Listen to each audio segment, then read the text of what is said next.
Hello everyone, myself Rahul Kumar Pandey. Welcome to our YouTube channel Geo Foundation. Dear student, in this session we are going to discuss about the method of solving a pair of linear equations in two variables. So we have two methods, graphical methods and algebraic methods. So I have already covered of the graphical method of a pair of linear equations in two variables.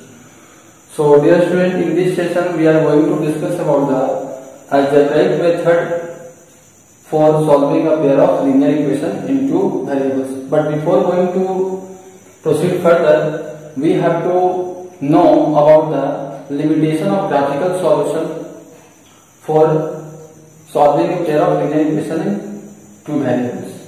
तो बच्चे limitation क्या है, means आप question जो है वो कर सकते हैं कि ग्राफिकल सॉल्यूशन के बाद जो है आखिर ऐसा क्या चीज जो है वो आन पड़ा था हम लोग के मन में कि भाई हम लोग अलजेब्राइक मेथड को यूज करना पसंद करते हैं या अलजेब्राइक मेथड जो है वो लिनियर इक्वेशन टू वेरिएबल्स को सॉल्व करने के लिए प्रीफरेबल माना जाता है। आखिर ये जो है वो इतना पॉपुलर क्यों नहीं है, ग्राफिकल सॉल्यूशन जो है वो पॉपुलर क्यों नहीं है लीनियर इक्वेशन टू वेरिएबल्स को सॉल्व करने के लिए। हम लोग जो है हम लोग अलजेब्राइक मेथड ही क्यों फॉलो करते हैं। तो बच्चे इसका कुछ लिमिटेशन है और कुछ लिमिटेशन है, कुछ इसमें डिमेरिट्स है, इसी वजह से जो है इसको हटाया गया और हटाने के बाद जो है अलजेब्राइक मेथड को लेके आया गया था और तब ये जो है वो इतना ज्यादा यूजफुल रहा। के पास कुछ डिमेरिट्स हैं, इसी वजह से इनको जो है वो नेग्लेक्ट किया गया एंड अलजेब्राइक मेथड को लेकर के आया गया क्योंकि this is very useful method and this helps us to solve a number of problems. Whatever the problems we have, we can solve any types of problems with the help of these methods. Okay, so that's why it is preferable for the students as well as for any types of person, those who wants to solve a pair of linear equations in two variables. तो बच्चों limitation क्या है इसका, limitation समझिएगा। जब आप graphical solution कर रहे होंगे तो आपको जो है कुछ प्रॉब्लम्स फेस करने को मिल रहा होगा कि अगर नहीं मिल रहा है तो मैं यहाँ पे डिस्कस कर रहा हूँ। आप लोग को हो सकता है इसका कोई इक्वेशन नहीं मिला होगा अभी तक या मिला होगा तो आप उस चीज को समझ पा रहे होंगे क्या जो है वो डिफिकल्टी है ग्राफिकल सॉल्यूशन में। तो if you have given the linear equation in two variables in a decimal, means coefficient of x और कोएफिशिएंट ऑफ वाई जो है वो आपका डेसिमल में दे दे, या तो फिर आपका वो इरेशनल नंबर दे दे, या तो वो आपका फ्रैक्शन में दे दे, या तो वो आपका किसी वेरिएबल्स में दे दे, लाइक दैट ए बी, इस टाइप का कुछ अल्फा बीटा ऐसा करके कुछ दे दे। तो इस टाइप के इक्वेशन अगर आपको दे देते हैं तो ग्राफिकल मेथड से सॉल्व कर पाना इस टाइप के इक्वेशन के लिए आपका बहुत ही कम्बरसम, बहुत ही टेडियस और लगभग ना के बराबर, मीन्स लगभग इम्पॉसिबल हो जाता है ग्राफिकल मेथड से सॉल्व करना, क्योंकि हम लोग उसमें पॉइंट चाहिए होता है, पॉइंट को प्लॉट करेंगे तभी ग्राफ बनेगा और ग्राफ बनेगा तभी हम उसका सॉल्यूशन निकाल पाएंगे, अदरवाइज नहीं। तो इस तरह से बच्चे ये आपका बहुत ही टाइम टेकिंग भी है, टाइम टेकिंग मेथड भी है, ग्राफिकल सॉल्यूशन बहुत ही टाइम कंज्यूम करता है। तो इस वजह से क्या होगा कि इस मेथड को जो है वो आपका क्या किया गया, रिप्लेस किया गया अलजेब्राइक मेथड के थ्रू और हम लोग इनको अब प्रीफर करते हैं। तो ये चीज मैंने आप लिखा बच्चे कि this method is suitable for integer solution, means ये जो मेथड है वो सिर्फ इंटीजर सॉल्यूशन के लिए सुटेबल है, but it can not be suitable for non integer solution. मैंने अभी वही बताया कि अगर आपको जो इक्वेशन है उनके कोएफिशिएंट, जो वेरिएबल्स के कोएफिशिएंट है वो आपका इरेशनल नंबर रहे, डेसिमल में रहे, फ्रैक्शन रहे, रैशनल नंबर रहे या किसी अदर वेरिएबल्स में रहे, तो उस तरह के सॉल्यूशंस के लिए, उस तरह के जो नंबर्स हैं उनके लिए जो है ये सुटेबल नहीं है। क्यों, आखिर ऐसा क्यों नहीं है? क्योंकि उस केस में जो है बच्चा हो सकता है या नहीं भी हो सकता है कि आपको ये एक्यूरेट रिजल्ट दे, जिस तरह का हमें चाहिए उस तरह का आपको रिजल्ट दे। तो इसकी कोई जो है गारंटी नहीं है कि जिस तरह का whatever we needs it can give that result. तो ये कोई जरूरी नहीं कि आपको वो रिजल्ट जो है वो दे सकता है। सो that is the limitation. Now we come to the today's topic. Okay, that is the most awaited topic of this chapter. यहाँ से क्वेश्चन बच्चों आपके एग्जाम में पूछना तो तय रहता है, ठीक है।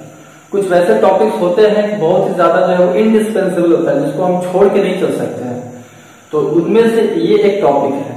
और मेरे प्यारे बच्चों, अभी आप लोगों के पास समय है, इस समय का जो है वो आप लोग यूटिलाइज कीजिए, जितना ज्यादा प्रैक्टिस है उतना ज्यादा कीजिए आप लोग।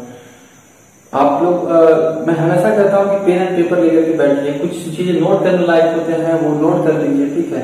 वैसे तो ठीक है, आप वीडियो को रिवाइंड करके आप देख सकते हैं। किसी टाइप का डाउट है, क्वेश्चन है, पर्टिकुलर बुक से क्वेश्चन होता है तो आप कमेंट बॉक्स में जो है वो बुक्स का प्रॉब्लम्स नंबर आप दे सकते हैं कि हाँ सर फलाने एक्सरसाइज का फलाना नंबर क्वेश्चन जो है वो प्रॉब्लम है, ठीक है। So don't worry about that, without hesitation जो है आप बिल्कुल क्वेश्चन जो आस्क कर सकते हैं। तो मेरे प्यारे बच्चों, method of solving a pair of linear equation में हम लोग अब जो है एंट्री कर रहे हैं अलजेब्रिक मेथड में। So there are various types of algebraic method to solve a pair of linear equation, but some of the algebraic methods I have written here. कुछ मेथड जो है मैंने यहाँ पे लिखा है और कुछ मेथड जो है वो आपको हाई क्लासेस में पढ़ने होंगे, ठीक है, जब आप मैथ्स के थ्रू जाएंगे तब, ठीक है। ऐसे आपको जो है वो उससे सामना करने को नहीं मिलेगा। तो यहाँ पे मैंने लिखे हैं 4 मेथड्स, और जिसमें से आपके 3 मेथड जो बहुत ही ज्यादा इंपॉर्टेंट है, और जो ऑथर लोग हैं जो आपके 10th क्लास की बुक वगैरह में आप देख रहे होंगे तो आपको 3 मेथड ही देखने को मिलेगा, लेकिन मैंने इसमें एक आपका ऐड किया है, ठीक है। तो क्योंकि ये जो है वो आपका मेथड पहले जो है वो आपका चलता था, लेकिन अब जो है इसको हटा दिया गया सिलेबस से। पहले ये था सिलेबस में, लेकिन अब इनको जो है वो हटा दिया क्योंकि वो उतना ज्यादा यूजफुल नहीं था, है ना। हम लोग हटाते उसी को जो यूजफुल उतना नहीं होता है।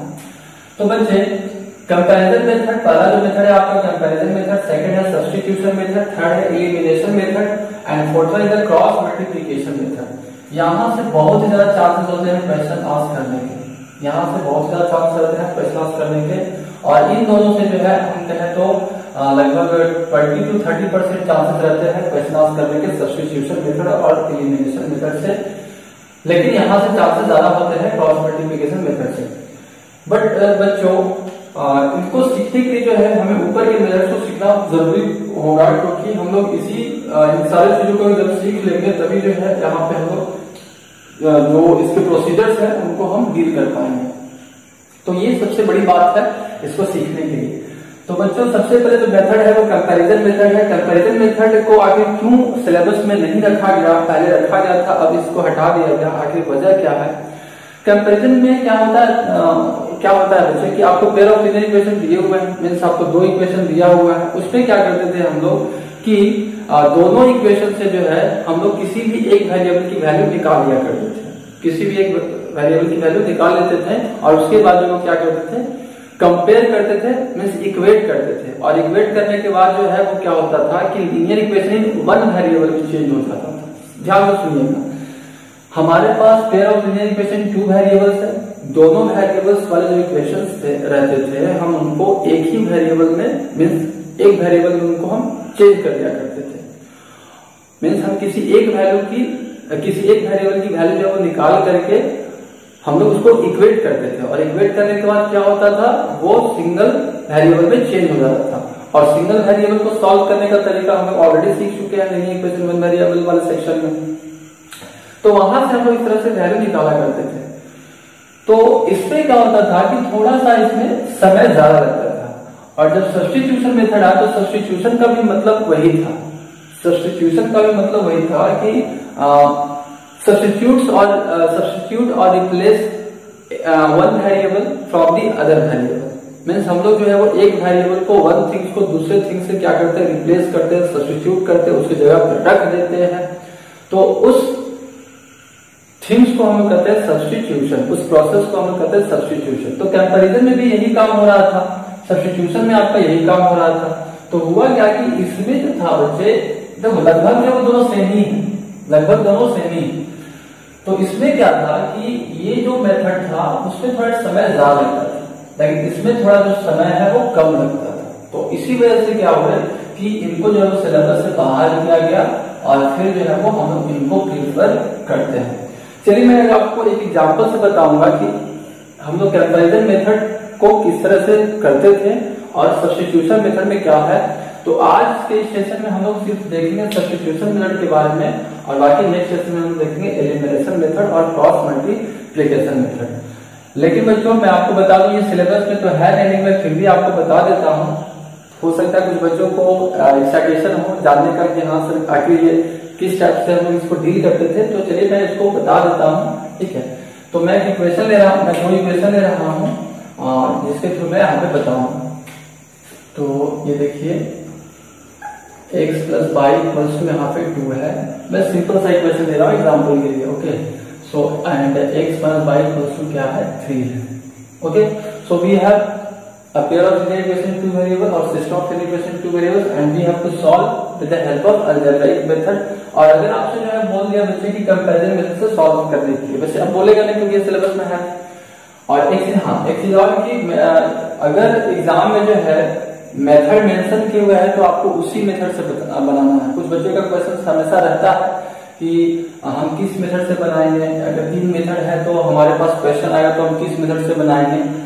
तो सबसे बड़ी बात बच्चे कि अगर आपको मेंशन है वहां पे क्वेश्चन है तो आपको उसी मेथड से बनाना पड़ेगा, ठीक है। नहीं तो फिर आपकी जो प्रिफरेबल मेथड है, जो आपको इजी लगता है उससे बनाओ, ठीक है। लेकिन जो यूनिवर्सल मेथड माना जाता है वो क्रॉस मल्टीप्लिकेशन मेथड को माना जाता है। और ये आसान भी है, जब आप इसको सीखोगे थोड़ा सा टिपिकल है, लेकिन जब आप इसको समझ जाओगे तो बहुत ही आसान होगा इससे, ठीक है। आपको इन दोनों मेथड से आसान दिया जाएगा। लेकिन जो ज्यादा प्रीफर करते हैं बच्चे लोग, वो प्रीफर करते हैं एलिमिनेशन मेथड, ठीक है। तो एलिमिनेशन मेथड हम लोग सीखेंगे, लेकिन क्रॉस मल्टीप्लिकेशन मेथड जो है वो आपको बहुत ही यूजफुल है then in comparison to other methods, okay. But हम लोग आते हैं ट्रैक पे। तो इसमें कंपैरिजन मेथड में हम लोग करते क्या थे, ठीक है। मैं ये जो एग्जांपल बता रहा हूँ कंपैरिजन मेथड के, हम लोग इसमें क्या करते बच्चे कि सपोज मान लो कि हम लोग we have to express this equation in from one variable to other variable, and also this equation we have to express from one variable to another variable। तो यहाँ पे हम क्या करेंगे कि हम y की वैल्यू जो है वो यहाँ पे निकालेंगे। Means we have to write we are going to write y in terms of x, y in terms of x, means y को हम x के रूप में लिखने जा रहे हैं। तो क्या लिखेंगे हम लोग यहाँ पे y equals to 2 minus x, फिर यहाँ से क्या लिखेंगे y equals to x minus 3। अब ये देखो ये दोनों इक्वेशन से जो है आपको y की वैल्यू फाइंड हो गई। अब ये दोनों जगह जो है y तो सेम है, तो ये दोनों की वैल्यू क्या हो जाएगी आपस में इक्वल, है ना। Things which are equal to the same things are equal to one another. तो यहां से क्या हो जाएगा कि ये दोनों आपस में इक्वल हो जाएंगे। So 2 minus x is equals to x minus 3। Now this becomes linear equation one variable and you will solve easily. तो यहाँ पे क्या हो जाएगा 2x इज इक्वल्स टू ये क्या होगा 5। So x equals to 5/2। So you have found here values of x and this value of variable you can put any one of these equations and you can easily calculate the value of y। तो इस तरह से जो है वो हम लोग x और y की वैल्यू फाइंड आउट कर लिया करते थे। तो ये था बच्चे आपका कंपैरिजन मेथड। लेकिन जो काम हम कंपैरिजन मेथड में कर रहे हैं वही काम हम लोग थोड़ा सा डिफरेंस होता है। आपको मैं अब बताऊंगा कि सब्स्टिट्यूशन मेथड में आपके सेम प्रोसीजर्स को जो है वो अपनाए जाते हैं। तो सब्स्टिट्यूशन मेथड पे अब हम लोग आते हैं, ओके। कंपैरिजन मेथड समझ के, ये सिलेबस में है नहीं, इस पे ज्यादा चर्चा करना है नहीं, हम लोग सीधा आते हैं सब्स्टिट्यूशन मेथड। ये सिलेबस में है, इसको हम सीखेंगे अच्छे तरीके से। और इस पे बच्चों हम लोग आज क्वेश्चन भी करेंगे, ठीक है। 2-3 क्वेश्चन कर लेंगे, उसके बाद जो है अगर किसी टाइप का क्वेश्चन होगा तो आप लोग डालिएगा कमेंट सेक्शन में, ठीक है। वो हमारे लिए छोड़ दीजिएगा, ठीक है। तो आते हैं हम लोग सब्स्टिट्यूशन मेथड। सब्स्टिट्यूशन का मतलब क्या होगा बच्चों की टू सब्स्टिट्यूट समथिंग और समबडी। मीन्स हम लोग जो क्या करते हैं वन थिंग्स को जो है दूसरे थिंग से रिप्लेस कर देते हैं, सब्स्टिट्यूट कर देते हैं, पुट कर देते हैं। तो हम लोग इसमें भी क्या करेंगे कि हमारे पास 2 इक्वेशन होंगे। अब 2 इक्वेशन होंगे, हम लोग के जो 2 इक्वेशन होंगे किसी भी एक इक्वेशन को हम लोग एक वेरिएबल को दूसरे वेरिएबल के रूप में, दूसरे वेरिएबल के टर्म्स में एक्सप्रेस कर देंगे। और हम लोग क्या करेंगे कि उसकी जो वैल्यू होगी हम लोग दूसरे इक्वेशन में पुट कर देंगे।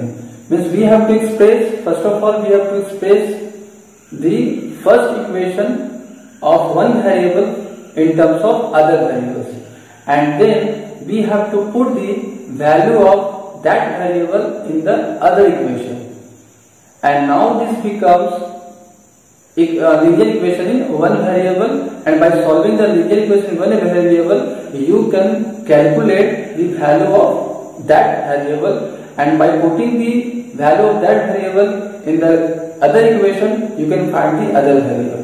So these are the process. Okay, तो सब्स्टिट्यूशन मेथड में बच्चे आपको कुछ मैंने स्टेप्स लिखे हैं. If you want to solve with the help of substitution method a pair of linear equation two variables easily, then these are some steps you have to follow. Okay, और ये जो स्टेप्स है बच्चे सिर्फ कहने का है. अगर आप चीजों को समझ जाएंगे तो बस ये धरा का धरा रह जाएगा. मैंने सिर्फ लिख दिया है आपको समझाने के लिए कि आप एक एक स्टेप्स को समझते चलेंगे तो अच्छा रहेगा. नहीं तो फिर आप जब समझ जाओगे तो बिल्कुल धरा का धरा रहेगा, आपको बिल्कुल भी इसको याद करने की जरूरत नहीं. ठीक है, तो सब्स्टिट्यूशन मेथड क्या होता है ये चीज समझ में आ गया. स्टेप्स को मैं थोड़ा सा रिकैप कर देता हूँ, थोड़ा सा मैं आपको बता देता हूँ जो मैंने लिखा है. ठीक है, तो मैंने क्या लिखा है. Step 1, make express any one equation. कोई भी इक्वेशन, आपको दो इक्वेशन रहेंगे उसमें से कोई एक इक्वेशन को किसी एक वेरिएबल, सपोज हम लोग y के टर्म में और y के टर्म में जनरली हम लिखेंगे in terms of one variable y को हम किसके रूप में लिखेंगे, किसके टर्म्स में लिखेंगे, अदर वेरिएबल x के टर्म्स में. मींस y को हमें x के टर्म्स में लिख देना है, एक्सप्रेस हमें करना है y को x के रूप में. ठीक है, सेकेंड जो आपका स्टेप है वो substitute this value in other equation. अब यहाँ पे जो हम लोग की वैल्यू आएगी y की, इसकी वैल्यू हमें दूसरे इक्वेशन में पुट कर देना है. कैसे करना है अभी जस्ट मैं एग्जांपल्स के थ्रू बताऊंगा. Step 3, solve this linear equation in one variable and find the value of x. अब क्या करना है कि अब जब हम लोग पुट कर देंगे तो लीनियर इक्वेशन वन वेरिएबल में हो जाएगा. जैसा भी आपने देखा कंपैरिजन वाले में, तो वहां से हम वैल्यू निकाल लेंगे इसका x का. ठीक है, मैं एजम्पशन ले रहा हूं. ठीक है, वहां पे जो भी रहेगा आप वैसा करोगे. ठीक है, स्टेप 4 में आते हैं put this value in equation step 1. अब यहाँ पे जो वैल्यू आएगी उसकी वैल्यू को हम क्या करेंगे, उस इक्वेशन में पुट करेंगे जो स्टेप 1 में निकाला गया था. यानी हम लोग जो यहाँ पे लिखे थे उसमें हम लोग जो x की वैल्यू निकालते हैं उसको वहां पे पुट कर देंगे. स्टेप 5 में जो है आप क्या करेंगे, verify result and satisfy the given equation. अब जो आपका आंसर आएगा x और y का, जो आप सॉल्यूशन निकाले हो सॉल्व करने के बाद x और y को आप उस गिवन इक्वेशन में पुट करके देखिए, तो आपका जो रिजल्ट है वो वेरीफाई भी हो जाएगा अगर इक्वेशन सेटिस्फाई होगा. क्योंकि आप सॉल्यूशन का मतलब जानते हो कि जो पेयर ऑफ जो वैल्यूज आए हैं वो दोनों इक्वेशन क्या होगा, सेटिस्फाई होगा. तो दोनों इक्वेशन जब सेटिस्फाई हो जाएगा तो आपका जो रिजल्ट आया है वो बिल्कुल आपका करेक्ट है. ठीक है, तो चलिए हम लोग जो है सब्स्टिट्यूशन मेथड के ऊपर जो है कुछ क्वेश्चंस का एग्जांपल जो है वो देखते हैं बच्चों. And this I assure that these examples will help you to understand very well of the substitution method.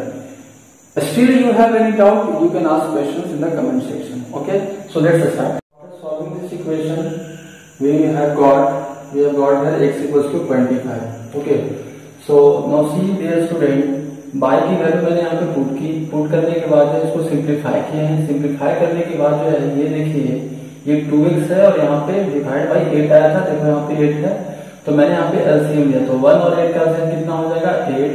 तो यहाँ पे 8 टू जा 16x plus 99 minus 11x is equal to 28.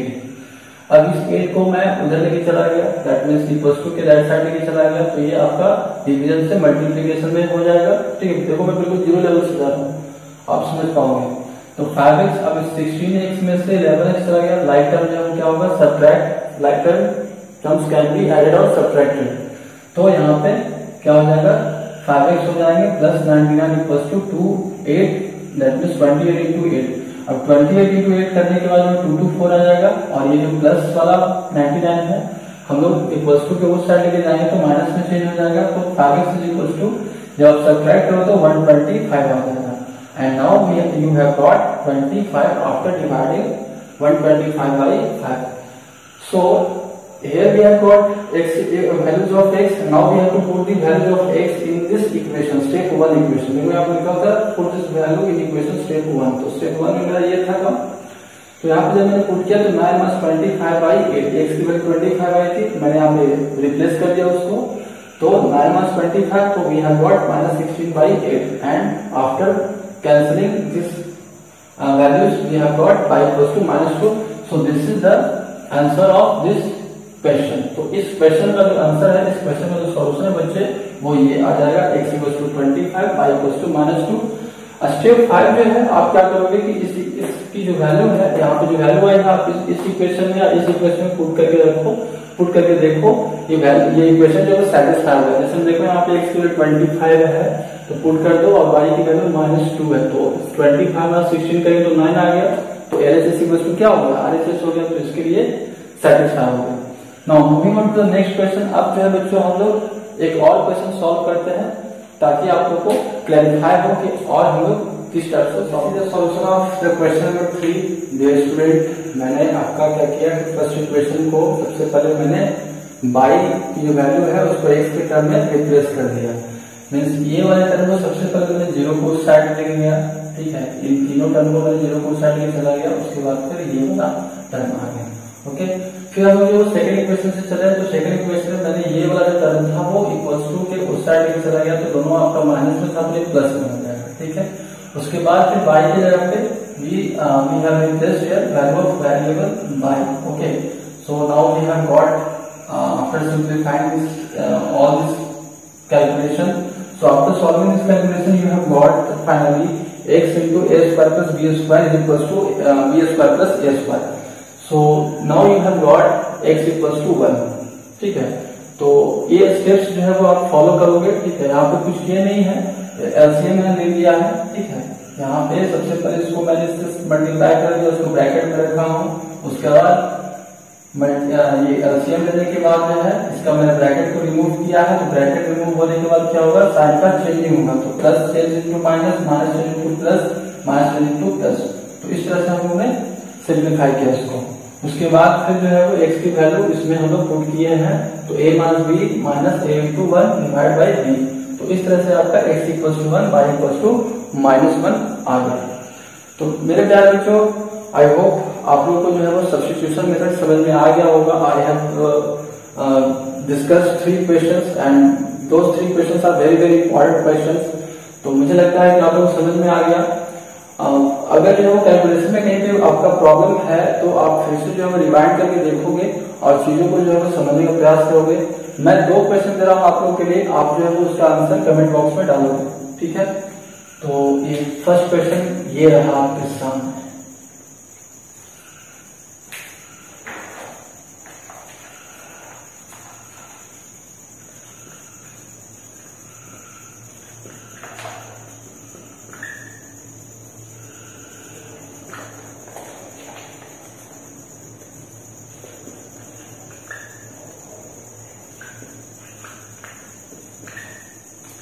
And now the second question is on your screen. See here.